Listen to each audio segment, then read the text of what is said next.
Olá! Hoje nós começamos a última videoaula sobre o livro Sobre a Pedagogia de Immanuel Kant, e essa parte que vamos trabalhar hoje é sobre a educação prática. Nessa parte do livro, Kant expõe que a educação prática é composta por 3 dimensões. E essas dimensões são a habilidade, a prudência e a moralidade. Nós vamos trabalhar cada uma destas 3 dimensões e vamos ver as possibilidades de fazer ligações, relações com as partes já trabalhadas anteriormente. Então, porque são bastante importantes essas 3 dimensões, nós vamos trabalhá-las uma por uma.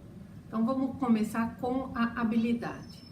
É bastante interessante entender que a ideia de habilidade aqui é a habilidade de ou do pensar e não a habilidade manual. O Kant entende que a habilidade do pensar deve ser sólida e bem fundamentada, mas ser traduzida em ação, tornando-se então pouco a pouco um hábito. Então, nesta parte, a ideia da habilidade, ela se refere à condição de execução. Da mesma forma, nós vamos ver o que ele entende por prudência. A ideia da prudência é um princípio que está ligado ao princípio da ação. E estes dois ligados às questões de meios. Então, nós podemos até tomar a ideia dessa prudência em Kant como um sinônimo de pragmático. E também Kant, novamente, traz uma relação desse princípio da prudência com a questão da liberdade que nós já vimos em áudios anteriores, em videoaulas anteriores. E ele diz que a questão da prudência é um ato prático e é possível por meio da liberdade.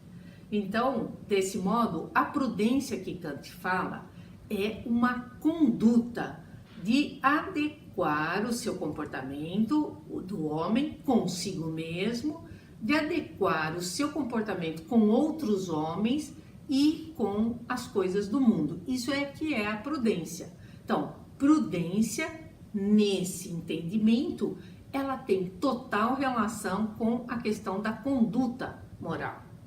Então, a terceira dimensão é a da moralidade. Como nós já vimos anteriormente, a questão da moralidade é essencial em Kant e é essencial no processo da educação. Todo o seu trabalho pedagógico gira em torno da moralidade. A moralidade diz respeito ao caráter da pessoa e a moralidade é uma questão adquirida. Ela é adquirida pelo domínio mesmo dos sentimentos e das tendências. Então, nós podemos reparar que nessa parte do texto ele traz novamente a questão da moralidade. E o que nós estamos falando? Estamos falando da educação prática. Então, o Kant diz, o homem não pode deixar que os sentimentos dele, nem as suas tendências, o domine, o guie, sem nenhuma restrição. Então, qual é essa restrição que o Kant fala aqui? Ele fala de uma restrição que é trabalhada, que é uma ideia de compreensão racional, uma compreensão racional da necessidade de agir moralmente. Aí o Kant exemplifica algumas questões a respeito dessa conduta da moralidade. E ele vai dizer assim, que quando um homem toma uma decisão, anuncia essa decisão, mas não a cumpre, ele faz em primeiro lugar um mal a si mesmo, pois ele acaba perdendo a autoconfiança. Além dessa perda de autoconfiança, ele fica sem créditos perante os outros homens. E isto diz, pouco a pouco, o que esperar dele daí para frente. Ou seja, daí para frente se espera que ele não tenha um cumprimento dos seus propósitos. Com isso, com estas preocupações, Kant vai apresentar alguns passos para serem fortalecidos no processo educacional para a formação do caráter da criança. Para Kant, a primeira coisa a se fazer é ensinar as crianças, por meio de exemplos e regras, os deveres a cumprir em relação a elas mesmas e aos demais. Vamos ver quais são esses deveres. Deveres para consigo mesmas. Significa não satisfazer apenas seus desejos e inclinações, mas ser comedidas e sóbrias, conservando a dignidade da natureza humana. Isto é, não se entregar aos vícios e à intemperança, e ter autocontrole sobre seus atos e ações. É necessário fazer a criança perceber a dignidade humana em sua própria pessoa. Kant dá um exemplo nesse sentido. Fazer a criança compreender que, quando mente, ela se coloca abaixo da dignidade humana, pois a mentira torna o homem um ser digno do desprezo geral e é um meio de tirar a estima e a credibilidade que cada um deve a si mesmo. Kant afirma que não se deve mentir nem por necessidade. Não se pode conceber um único caso em que a mentira seja justificável. Já os deveres para com os demais. Para Kant, devemos fazer com que as crianças aprendam desde cedo a respeitar os direitos humanos e a colocá-los em prática. Ele acredita que as condutas devem ter referências, as quais são para a vida toda. Ele também defende que não se deve permitir que uma criança humilhe a outra e também enfatiza que, para ensinar a conduta moral, nenhuma criança deve ser humilhada na frente de outras, fazendo com isso com que não se estime. Indica que não se deve usar frases que possam humilhar a criança, como, por exemplo, "Veja como essa ou aquela criança se comporta bem?" Isso pode provocar nela sentimento de frustração. Ensina ainda que não se deve permitir que uma criança se sinta mais importante por ter nascido em condições mais favoráveis financeiramente que outras. Kant diz que é prejudicial ao indivíduo se estimar por meio do valor que o outro tem dele, ao invés do valor de seu próprio julgamento. Ainda, Kant aponta os anseios do homem, chamados por ele de apetites. Ele explica que são de 3 naturezas: os formais, os materiais e o anseio dessas duas coisas. Sobre os formais, são relativos ao poder e à liberdade. Como exemplo cita a ambição das honras, do poder e das riquezas. Os materiais são relativos a objetos que trazem satisfação, como a volúpia, o bem-estar material e social e os entretenimentos. Como exemplos da terceira espécie de anseios estão as condições que proporcionam despreocupações com o futuro. Kant indaga se o homem é moralmente bom ou mau por natureza. Responde dizendo que não é bom nem mau.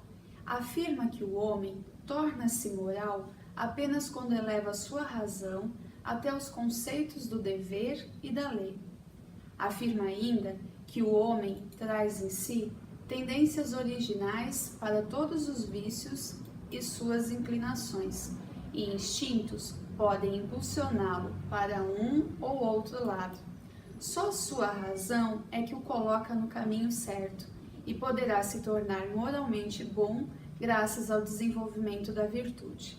Kant aponta ainda a importância das virtudes e diz que estas são de 3 classes: de puro mérito, de estrita obrigação e de inocência. As de puro mérito compreendem a magnanimidade que consiste no conter-se, seja na cólera, seja no amor da comodidade e das riquezas, a beneficência e o domínio de si mesmo.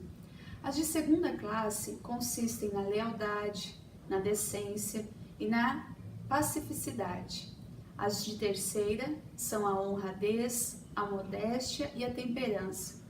Quanto aos vícios, Kant diz que a maior parte deles derivam do estado de barbárie e são os da malignidade, ou seja, da baixeza, da estreiteza de ânimo, que se explicitam como inveja, ingratidão, alegria pela desgraça alheia, da infidelidade, da dureza de coração, da avareza e da preguiça.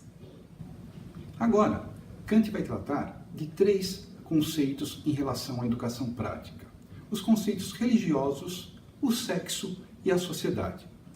Em relação aos conceitos religiosos, Kant vai perguntar se é possível inculcar nas crianças, desde cedo, esse sentimento sobre a religiosidade. O grande problema é que as crianças, nesse momento, ainda não se conhecem, não conhecem ao mundo. E por isso, pode ser que eles não compreendam totalmente o temor ao poder de Deus. É importante que as crianças percebam que tudo na natureza se refere a Deus. Para Kant, a melhor forma da criança adquirir um conceito de Deus é por analogia à figura paterna. As leis religiosas devem ser entendidas como uma lei natural e não como uma arbitrariedade. Quando a religião não vem acompanhada pela consciência moral, não é eficaz e pode se tornar um culto supersticioso. Em relação ao sexo, Kant afirma que a descoberta, o interesse pelo sexo nas crianças começam a partir dos 13, 14 anos de idade, quando começa a se interessar por esse assunto. E por justamente estarem se interessando sobre isso, eles já têm em condições de ouvirem sobre temas como a atração pelo outro, o casamento, a constituição da família, a propagação da espécie. E devem saber também que sexo não é apenas busca por prazer. Eles já terão condições de pensar sobre a constituição da própria família, principalmente quando já tiverem condições de sustentar a própria família. Em relação à sociedade, que é o nosso último ponto, deve-se favorecer o surgimento de sentimentos cosmopolitas. Eles devem se interessar, num primeiro momento, por si mesmos. No segundo momento, por aqueles que estão próximos. E, finalmente, pelo bem universal. O bem universal ele deve ser conhecido para estimular os jovens de maneira que eles se animem e se alegrem pelo bem geral, mesmo em detrimento de si mesmo e da própria pátria. Ou seja, é importante essa compreensão daquele bem que vai além de si mesmo.